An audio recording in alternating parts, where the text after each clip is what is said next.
Hello friends, welcome to my YouTube channel.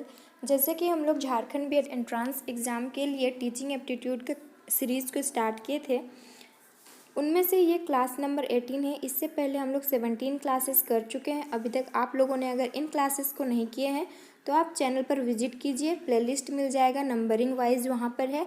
आप वहाँ से 17 क्लासेस को आसानी से कर सकते हैं। दूसरी बात यहाँ पर है, आपको टेलीग्राम ग्रुप से ज्वाइन कर लेना है, ठीक है, ताकि आपको ये जो पीडीएफ है वहाँ पर मिल जाए। आप एक बार क्लास यहाँ पर कर लेते हैं और बाद में पीडीएफ से रिवीजन कर लेंगे तो क्या होगा, ये क्वेश्चन सारे याद रहेंगे। और टीचिंग एप्टीट्यूड का क्वेश्चन जो है इसी टाइप से आता है। आज हम लोग यहाँ पे 15 इंपॉर्टेंट क्वेश्चंस को करने वाले हैं और हम लोग बाइलिंगुअल समझते हुए चलेंगे। देखिए, क्वेश्चन को सबसे पहले तो अंडरस्टैंड करना बहुत ज़रूरी है, तभी आपका जो है आप करेक्ट आंसर कर सकते हैं। क्योंकि टीचिंग एप्टीट्यूड एक ऐसा सब्जेक्ट हो जाता है जिसमें हम लोग को कन्फ्यूज़न क्रिएट बहुत ज़्यादा होता है। हमें एक क्वेश्चन का जो आंसर है वो एक से ज़्यादा लगता है, तो इसीलिए हमें पहले सोचना है एप्रोप्रिएट आंसर क्या होगा। तो चलिए फिर स्टार्ट करते हैं। आज का पहला क्वेश्चन है, देखिए, विद्यालय की कक्षा होनी चाहिए, स्कूल क्लास शुड बी। तो यहाँ सबसे पहले तो आपको इमेजिन करना पड़ेगा कि आप कैसा क्लासरूम चाहते हैं। ऑप्शन ए है गुप्त स्थान पर। क्या आप चाहते हैं कि आपका जो क्लास हो वो कोई सीक्रेट प्लेस पर हो? हम लोग तो कोई क्राइम नहीं करने वाले हैं जिसके लिए हमें सीक्रेट प्लेस चाहिए। तो यहाँ ऑप्शन ए यहाँ करेक्ट नहीं होगा।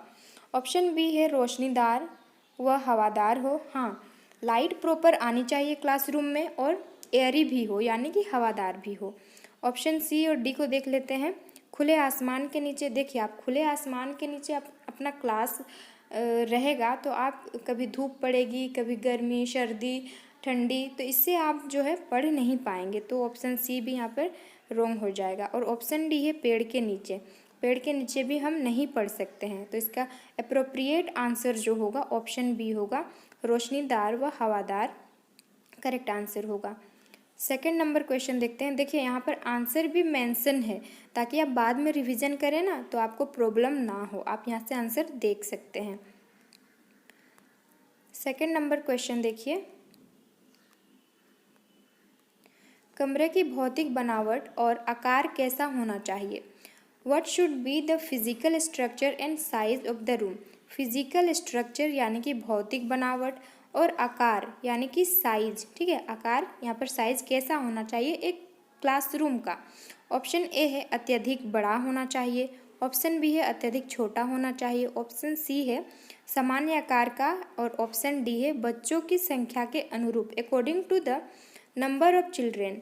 तो देखिए, एक क्लास में मिनिमम कितने स्टूडेंट्स होते हैं? 30 स्टूडेंट पढ़ सकते हैं और एक क्लास में मैक्सिमम 45, इससे अधिक स्टूडेंट नहीं पढ़ सकते हैं। तो इसके लिए जो है क्लासरूम कैसा हो सकता है? तो इसके लिए बच्चों की संख्या के अनुरूप, according to the number of children. आपके पास बच्चे अधिक हैं ही नहीं और आपके पास अधिक बड़ा रूम रहेगा तो आप क्या करेंगे? और ऑप्शन भी यहाँ पर देखिए कि कमरा छोटा सा है, ठीक है, आपका जो रूम है, क्लासरूम है, वो छोटा सा है और बहुत बच्चे आ जाएंगे, तो ऐसे में भी प्रॉपर वे में हम स्टडी नहीं कर पाएंगे। तो इस तरह से हम लोग को ऑप्शन को एलिमिनेट करते हुए करेक्ट आंसर के पास हम लोग को पहुंचना है। तो ऑप्शन बी नहीं होगा, ऑप्शन सी नहीं होगा, ऑप्शन डी यहाँ पर करेक्ट होगा। यहाँ पर देखिए आंसर दिया हुआ है option D. Third number question है, कक्षा में ब्लैक बोर्ड, यहाँ पे टाइपिंग गलत हो गया है, यहाँ पे फर्श होगा, से कितने फीट की ऊंचाई पर बनाया जाता है? At what height from the floor is the black board made in the classroom. एक क्लासरूम में जो ब्लैक बोर्ड की हाइट होती है वो फर्श से, फ्लोर से कितनी ऊंचाई पर होती है?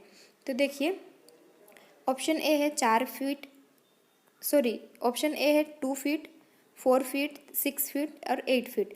जब हम स्कूल में पढ़ रहे थे तब हमें ये नहीं लगा था कि इस टाइप के क्वेश्चंस भी पूछे जा सकते हैं। तो यहाँ पर देखिए क्वेश्चन आया हुआ है, तो यहाँ फर्श है, आप ये मान लीजिए फर्श है, ठीक है, फर्श से 4 फीट की ऊंचाई पर हमारा ब्लैक बोर्ड होना चाहिए। यहाँ पर क्या 4 फीट होना चाहिए फर्श से, तो ऑप्शन बी यहाँ पर करेक्ट आंसर होगा। आंसर मेंशन किया हुआ है। 4th नंबर क्वेश्चन है, श्यामपट्ट के आसपास क्या नहीं होना चाहिए? What should not be near the black board? Black board के आसपास क्या नहीं होना चाहिए? ऑप्शन ए है कैलेंडर, ऑप्शन बी है वीकली चार्ट, ऑप्शन सी है पॉलिटिकल मैप और ऑप्शन डी है बुके। तो देखिए ब्लैक बोर्ड के पास ऐसी चीज़ें हो जो पढ़ाई से डिस्ट्रैक्ट ना करे। तो देखिए फूल बुके यानी कि गुलदस्ता रहेगा। तो देखिए एक क्लासरूम है, बच्चे बैठे हुए हैं और जो ब्लैक बोर्ड है उसके सामने फूल लगा हुआ, तो बच्चे ज़्यादा ध्यान पढ़ाई पर नहीं उस गुलदस्ते पर देंगे। सब बच्चे यही बोलेंगे कि देखो पत्ती कैसे है, फूल कैसे है, किस कलर का है, इस पर ध्यान देंगे, जिससे जो है बच्चे डिस्ट्रैक्ट होंगे, वो पढ़ाई से डिस्ट्रैक्ट हो जाएंगे। तो यहाँ पर करेक्ट आंसर क्या होगा? ऑप्शन डी, श्यामपट्ट के आसपास बुके वगैरह गुलदस्ता नहीं होना चाहिए।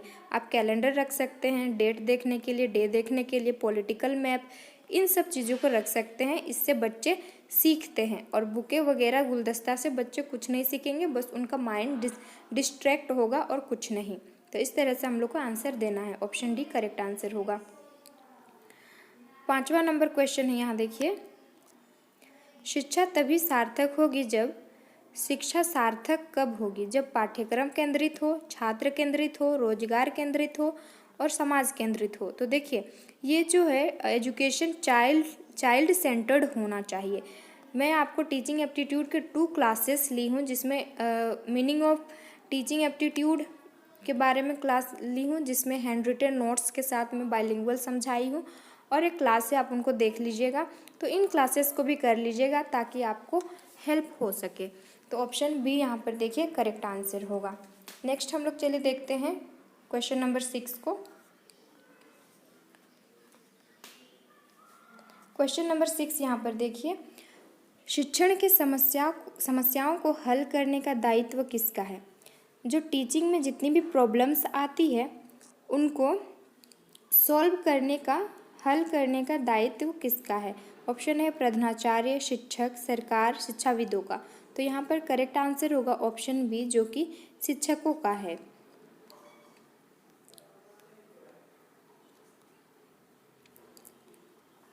यहाँ पर देखिए 7 नंबर क्वेश्चन है, उत्तम शिक्षा सर्वाधिक सहायक है। उत्तम शिक्षा जो है सर्वाधिक सहायक है। ऑप्शन ए में है व्यक्ति को आत्मनिर्भर बनाने में, ऑप्शन बी है व्यक्ति के धन उपार्जन में, ऑप्शन सी है व्यक्ति को विद्वान बनाने में, ऑप्शन डी है व्यक्ति की प्रतिष्ठा बढ़ाने में। तो इसका करेक्ट आंसर होगा ऑप्शन ए, व्यक्ति को आत्मनिर्भर बनाने में। नेक्स्ट देखते हैं 8 नंबर क्वेश्चन,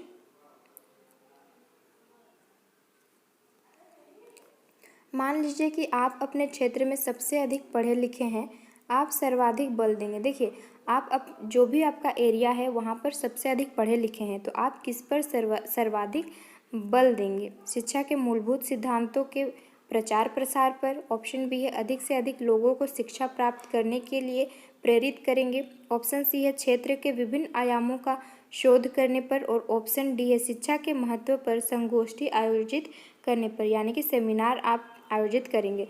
तो देखिए इसका करेक्ट आंसर होगा ऑप्शन बी, अधिक से अधिक लोगों को शिक्षा प्राप्त करने के लिए प्रेरित करेंगे, आप उनको जागरूक करेंगे, ठीक है, एजुकेशन प्राप्त करने के लिए, यानी कि शिक्षा प्राप्त करने के लिए। तो ऑप्शन बी यहाँ पर करेक्ट आंसर होगा। यहाँ पर ऑप्शन ए नहीं होगा, ऑप्शन बी होगा, यहाँ पर मिस्टेक है, यहाँ ऑप्शन बी हो जाएगा करेक्ट आंसर।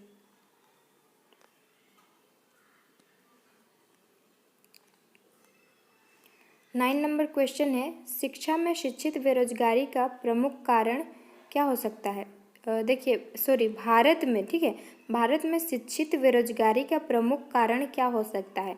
ऑप्शन ए है शिक्षा का व्यापक प्रसार, ऑप्शन बी है उद्देश्यहीन शिक्षा, ऑप्शन सी है घटिया स्तर की शिक्षा, सरकार के रोजगार के लिए ठोस नीति का ना होना। तो इसका करेक्ट आंसर होगा ऑप्शन बी, उद्देश्यहीन शिक्षा, जिसमें भारत में शिक्षित बेरोजगारी का यही एक प्रमुख कारण है, जो कि उद्देश्यहीन शिक्षा है। Option B will be the correct answer.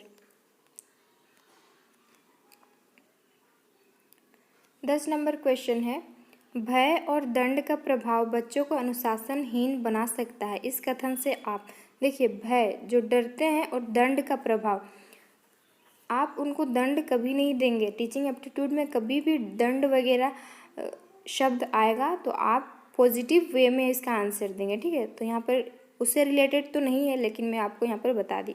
दंड का प्रभाव बच्चों को अनुशासनहीन बना सकता है। इस कथन से आप देखिए, पूर्ण सहमत हैं, आंशिक रूप से सहमत हैं, अनिश्चित हैं या फिर पूर्ण सहमत हैं। तो यहाँ पर 2 ऑप्शन सेम हो गया है, एक में पूर्ण असहमत है ऐसे करके था। तो देखिए, भय और दंड का प्रभाव बच्चों को अनुशासनहीन बना सकता है, इससे जो है आप पूर्ण सहमत होंगे। ऑप्शन डी, दोनों में यहाँ पर ऑप्शन ए में होता असहमत, लेकिन यहाँ पर टाइपिंग एरर हो गया है, तो आप देख लीजिएगा इसको।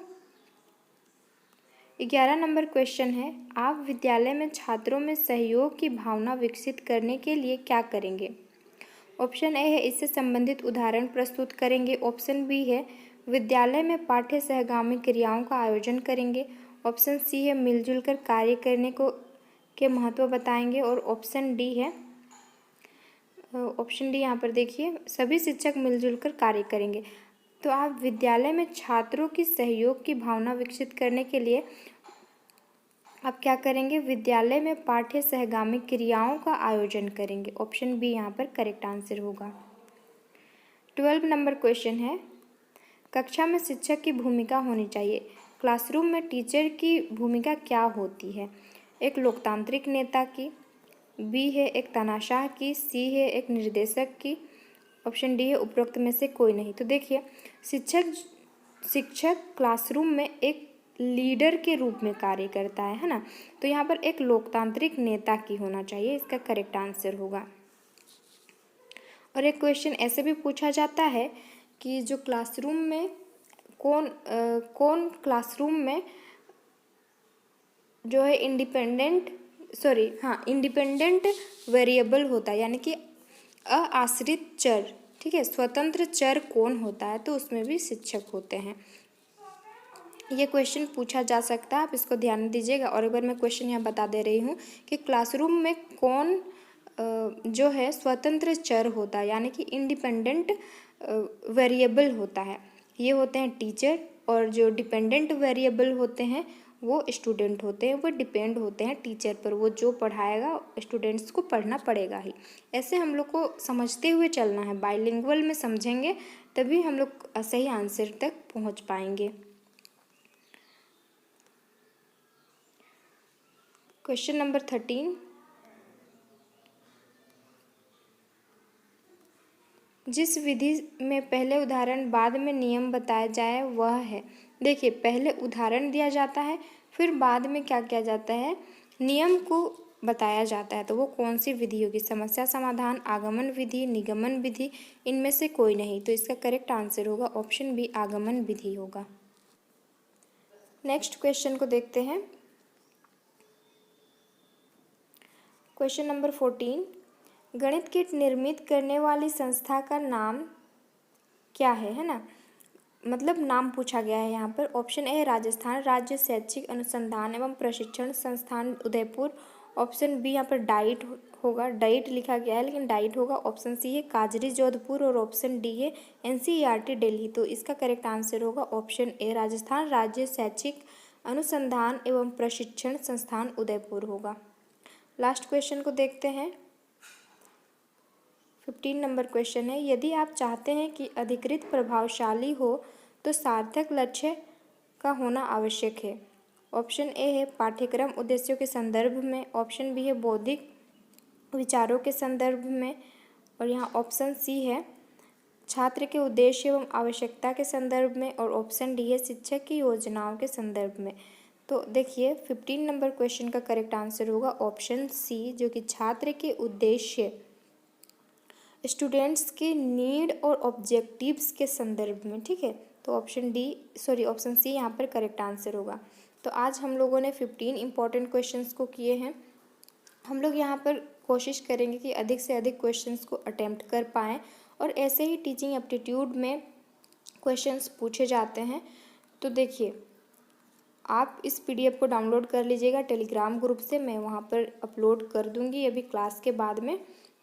वहाँ से बाद में आप अभी नहीं, कुछ दिन जैसे कि 1-2 दिन बाद फिर इसको प्रैक्टिस करेंगे, तभी जो है ये काम आएगा, यानी कि क्वेश्चन जो है याद रहेगा।